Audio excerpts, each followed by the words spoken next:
Okay, so T4 is a reservoir of T3. So how do we form T3 from T4? We have an enzyme called deiodinase. So this enzyme, remember the difference between T3 and T4 is an extra iodine, right? So this deiodinase is going to like detach the iodine from T4 and we have T3.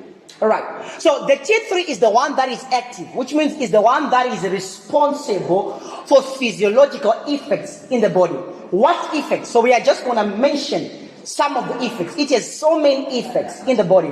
All right. So the first effects, the T3 is going to stimulate what we call cardiac. It's going to increase heart rate, 1, cardiac output, 2, it's going to also increase ventilation rate, 3. It also has effects on the basal metabolic rate. So the T3 is sort of like a boiling hormone, right? It is needed when you are also in a sympathetic response. So you need this hormone to increase basal metabolic rate. So what happens when you increase basal metabolic rate, right? We are going to increase heat. That's why we say patients that have hyperthyroidism, they have heat intolerance. We are going to talk about that one. Yes. So the T3, it has also effect on the GIT. So increase in T3, it also increases motility in the GIT. All right. And also the T3, other effects of T3, it has what we call a permissive effect. Permissive effect. It works hand in hand with the catecholamine that are released from the adrenal medulla. What are the catecholamine? The norepinephrine and the epinephrine. So we have on the heart, we have these beta adrenergic receptors. So the T3, the active hormone, is going to stimulate the upregulation of the beta adrenergic receptors that are to be bound by what? The norepinephrine or the epinephrine to stimulate their heart. Right? So we said the cardiac, we need the cardiac output.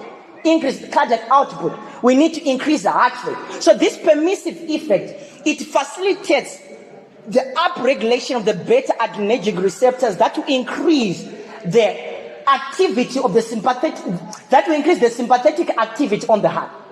All right. So these are the effects of T3. All right.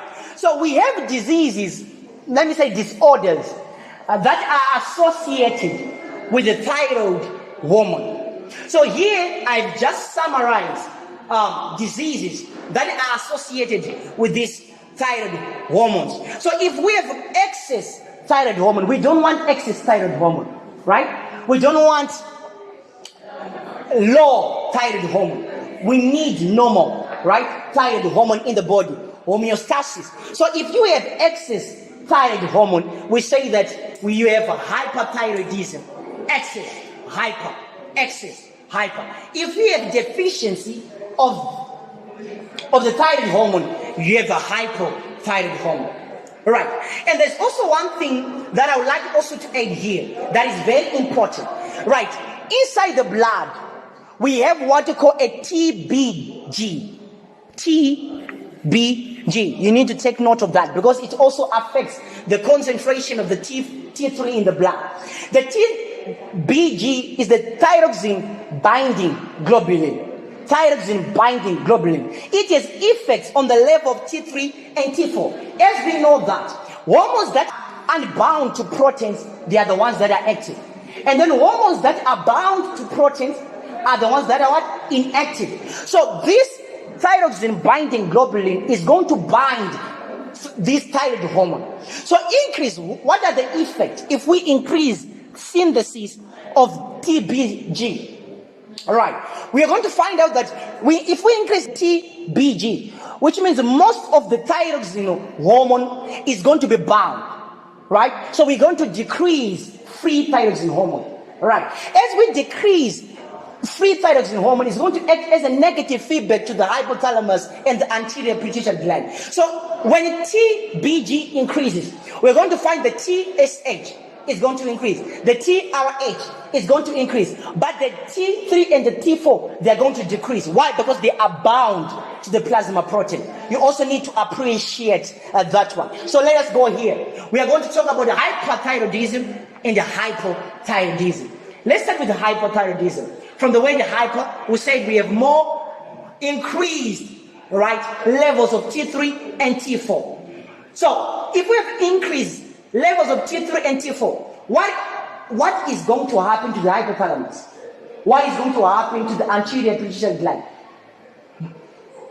The negative feedback loop, increase in T3, increase in T4, is going to go to the anterior pituitary gland and say the anterior pituitary gland must decrease the synthesis and secretion of the TSH. And it's going to go to the hypothalamus and it's going to decrease the synthesis and secretion of the TRH. All right. So we have diseases that are associated with the hypothyroidism. And one of the most important ones that you need to take note of, that is going to come in your MCQs. Yes, we have the Graves' disease. The Graves' disease. Graves' disease is very important.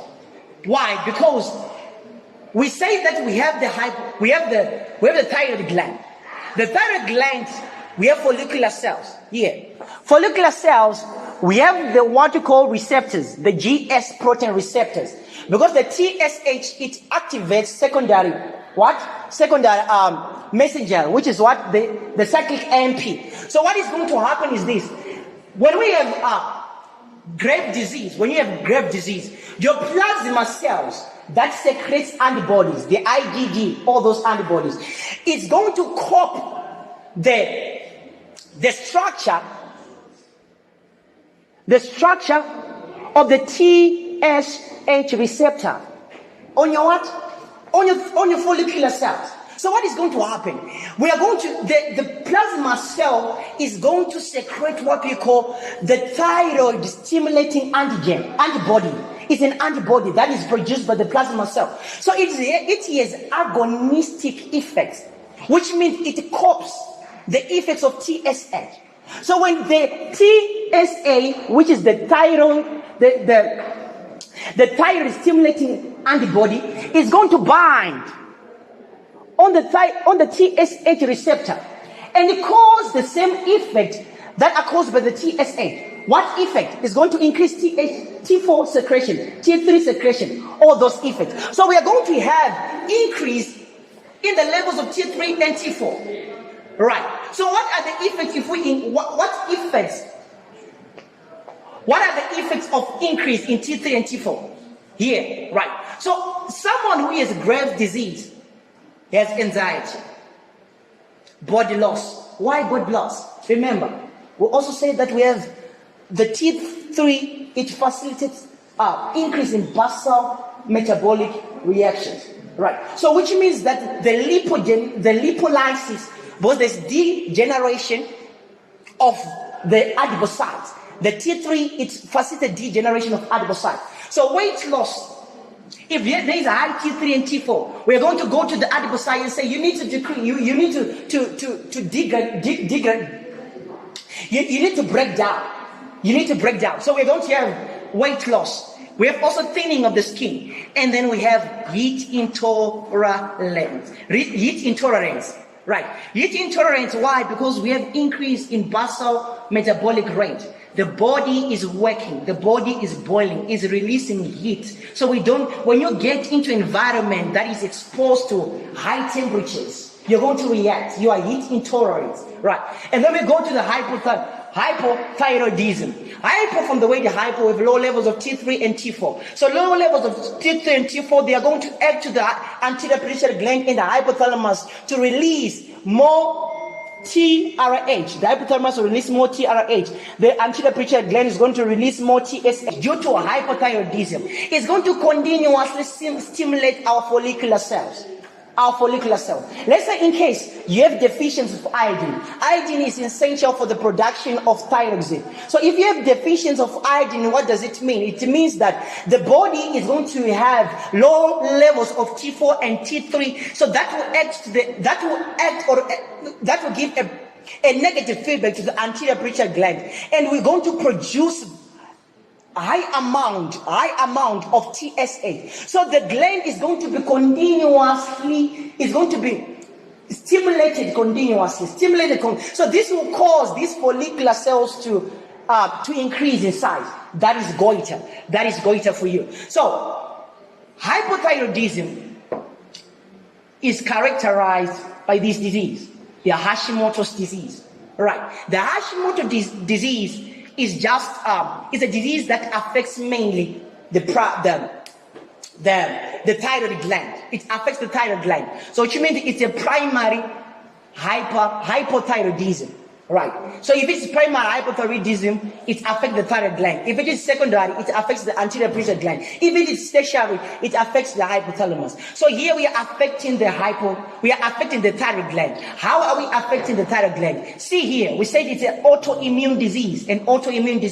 So now it's sort of like the opposite of Graves' disease. Now in Graves' disease, we say that the plasma cells, they are secreting antibodies that we have under agonistic effects on the follicular cells. But now it's autoimmune, it's a Hashimoto disease. These antibodies that are secreted by the plasma cell, they have antagonistic effects, which is they are going to block these receptors here, so that the TSH will not bind. So there will be no physiological effect in the follicular cells. You're getting it right. So we are going to have Hashimoto disease, right? So it can be due to maybe the plasma cells, they are secreting the TSA, that's the thyroid stimulating antibody that is going to act as an antagonist to the TSH receptor. Or we can have degradation of follicular cells.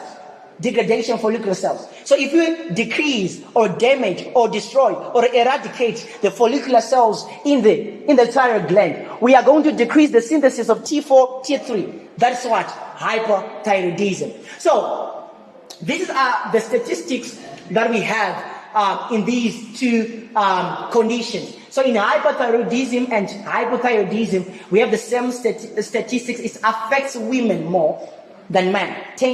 The ratio is 10:1. So hypothyroidism, these are the effects that just look like the opposite of hyperthyroidism. So we have depression, we have weight gain. Why? Because we have decreased metabolic rates. So we're going to decrease. We are not going to break down those adipocytes. And when we have dry skin, and also we have cold intolerance. Why? Because we have low metabolic rate. So which means the body is not producing enough heat. Right. So that's everything for you on thyroid gland and thyroid hormone. So I hope to see you in our next lecture series, where we're going to talk about oxytocin. Thank you.